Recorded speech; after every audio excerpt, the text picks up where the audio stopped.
নমস্কার বন্ধুরা, সবাই কেমন আছেন? আশা করি খুব ভালো আছেন। আপনাদের আশীর্বাদে আমিও খুব ভালো আছি। কাকুলির আরেকটি নতুন ব্লগে আপনাদের স্বাগত জানাই। আজকে সকালবেলা ঘুম থেকে উঠেই দেখি আজকে জেপ্টোর মাল একদম দিয়ে চলে গেছে। মানে অর্ডার করতে করতে যে এত তাড়াতাড়ি দিয়ে যাবে আমি নিজেও ভাবতে পারিনি। ঘরে অনেক কিছুই ছিল না, ছিলাম যে ঘুম থেকে উঠে আগে মালটা অর্ডার করে দিই। চাও খেতে হতো, ছিল না চিনি। তো কতদিন ধরে তো মানে মাল টাল তোলাও হয়নি সেইভাবে, ওইভাবেই আমাদের চলছিল।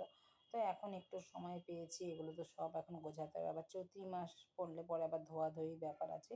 ডিবাগুলো একবারে জানেন ধুয়েই নিয়েছি।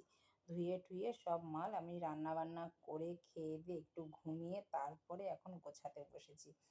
এই গ্রোসারির জিনিস রিফিল করতে যে কতটা সময় চলে যায় এই ভয়েতেই আমি কত দিন ধরে যাবতীয় এই জিনিসপত্র ওঠাচ্ছিলাম না।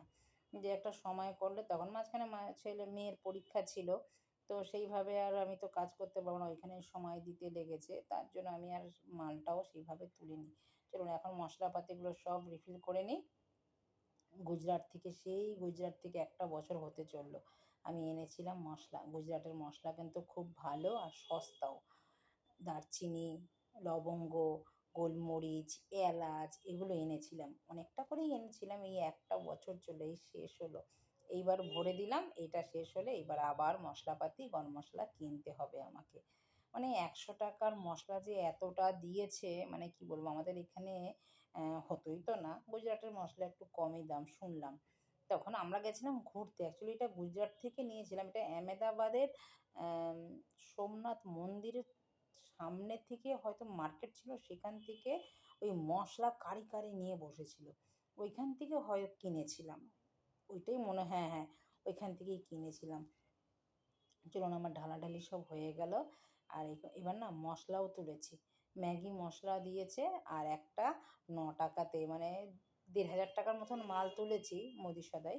তো সেখানে 9 টাকার একটা ম্যাগি মশলা দিয়েছে ফ্রি।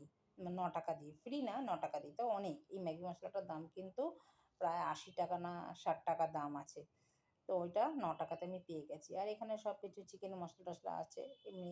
মাঝে মধ্যে একটু চিকেন মশলা, তন্দুরি মশলা, এগুলো তো সবই তো লাগে, জানেন তো, সংসারে সবার সংসারে এগুলো লাগে।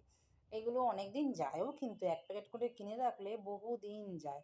আমার তো অনেক দিন যায়, কতবার যে খাই শেষই হতে চায় না, অনেকবার হয়। আর আমার ঘরে তো লাগেই মশলাপাতি। এবার সব গোছানো টোছানো হয়ে গেছে দেখুন।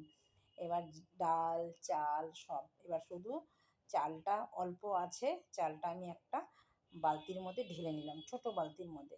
চালের ড্রামটা এবার মাজবো, মেজে আবার চালটা রিফিল করব। বলে এসছি দাদার দোকানে, চাল তো দিয়ে যায় আমাদের 4 তলায়। আমাদের চালটা দোকান থেকেই আসে, দোকান থেকে আসে। আমি একটা চালের বস্তা আমাদের নিলে ওটা মনে হয় 26 কিলোর বস্তা। 26 কিলোর বস্তা প্রায় 3 থেকে সাড়ে 3 মাস চলে যায়। তো চালটা এবার তুলে আবার 3.5 মাসের মতন নিশ্চিন্ত। আবার আসবে গ্যাস। এই যে একটা মাসের শেষ হলে, মাসের প্রথম হলে, এই যে একটা মানে বড় জার্নিং বলতে পারে যায়। তো চলুন আমার ঘর কিন্তু পুরো সব গোছানো হয়ে গেছে, রান্নাঘরটা পরিষ্কারও করে নিলাম, সব গুছিয়ে নিয়েছি। এই রিফিল করলে তো ময়লা তো পড়বেই বলুন। তো এবার চা বসাবো, চা বসিয়ে একটু বিকেলবেলাও চা খাই, চা আমি এখন দুবেলাই খাই, বেশি খাই না। একটু চা বসিয়ে সন্ধে পুজো দেবো, তবে আরাম করে একটু চা খাবো। একটা বড় কাজ আমার মিটলো। আটা ঢালা, ময়দা ঢালা, তেল ঢালা, এগুলো না বিশাল বড় একটা কাজ। আমার তো তাই মনে হয়, আপনাদের কি তাই মনে হয়?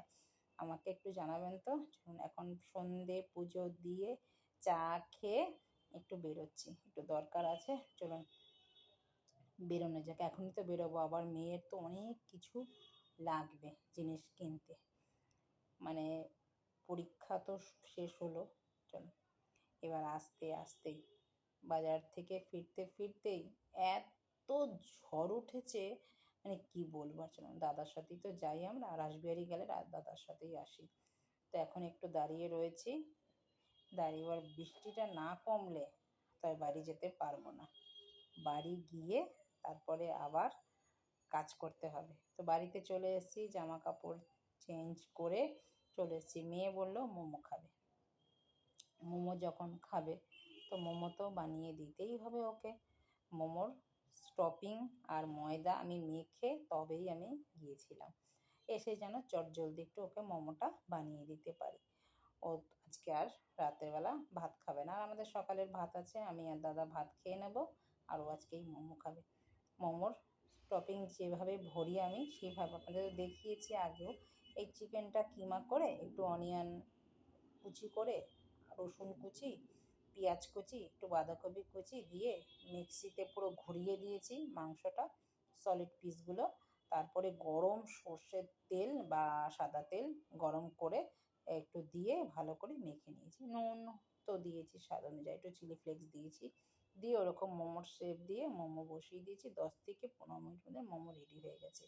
এই দেখুন, একদম বাজারের মোমোর থেকেও কোনো অংশে কম হবে না। মোমো মেয়ে সেদিনকে এনে খেয়েছে, ওর পোষায়নি, তার জন্য বাজারের মোমো খেয়ে বলেন পোষায়? 6 পিস মোমো দেয় 90 টাকা, এখন তার একটু বেড়ে গেছে।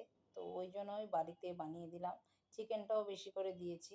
মন ভরে ও মোমো খাবে আজকে, ও আজকে রাত্রে মোমো দিয়েই পেট ভরবে। চলুন এবার নামিয়ে একটু দুটো আমিও খেয়ে দেখি তো কেমন হয়েছে। মানে কি বলবো আর, এতটাই টেস্ট, মানে না খেলে আপনারা না এইভাবে বাড়িতে বানিয়ে খেতে পারেন, আর বানিয়ে রেখে দিলে কিন্তু অনেকবার খাওয়া যায়। চলুন মেয়েকে এবার প্লেটিং করে দিই, একটুখানি গুছিয়ে দিই, ওর দেখতেও ভাল লাগবে, খেতেও ভাল লাগবে। কোনো জিনিস দেখবেন একটু সুন্দর করে সাজিয়ে গুছিয়ে দিলে পরে দেখবেন খেতেও ভাল লাগে, মনটাও বেশ ভরে খাওয়ার সাথে সাথে। চলুন মেয়েকে দিয়ে দিয়েছি, মেয়েও খাওয়া হয়ে গেছে, আমাদেরও খাওয়া দাওয়া হয়ে গেছে, এখন প্রায় বাজে 10:30। খেয়েই তো সঙ্গে সঙ্গে আমরা শুই না, একটু রেস্ট নিই। তো আপনাদের শাড়ি দেখাই, বিয়েবাড়ির জন্য শাড়ি আমার ননদের, মানে ননদ বলতে ননাস, আমার হাজব্যান্ডের বড় সে, আর যার ছেলের বিয়ে তার ছেলের বৌমাকে এই শাড়িটা দেবো, কিনে এনেছি কনিষ্ক থেকে।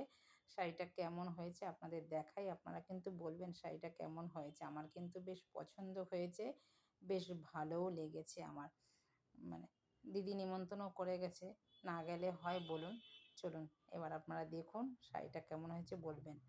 তো ভিডিওটাও আমি এখানে রাখছি, দেখা হচ্ছে আবার নতুন একটি ব্লগে নতুন কিছু নিয়ে, নতুনভাবে। তো সবাই ভালো থাকবেন, সুস্থ থাকবেন। ভিডিওটা যদি কোথাও ভালো লেগে থাকে লাইক, কমেন্ট, শেয়ার করে চ্যানেলটিকে সাবস্ক্রাইব করে পাশে থাকার অনুরোধ রইল। দেখা হচ্ছে নতুন ব্লগে। নমস্কার, টাটা।